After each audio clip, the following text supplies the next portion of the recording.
Hi guys, today I will explain how to set a market order in Revolut.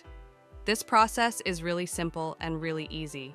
But before going any further, let me tell you one thing. For setting a market order in Revolut, you need to buy or sell cryptocurrency from Revolut application. Then you can set a market order. I will invest my money and will buy cryptocurrency. Then I can set a market order. So the first thing is tap on the option crypto. And here I need to tap on the option invest. And here are a few things in which I can invest my money. If you scroll down, you will see a lot of different things in which you can invest your money. But for me, I will select Apple from here. And now I will click on the option buy. And here I need to enter the amount in USD, so then I can buy the Apple. But before purchasing anything, always check the history of that. And once you will check, take a look on the right top. You can see the option market order, click on it. And the first one is market order. The second one is limit order, and the last one is stop order. From here, select market order and purchase it.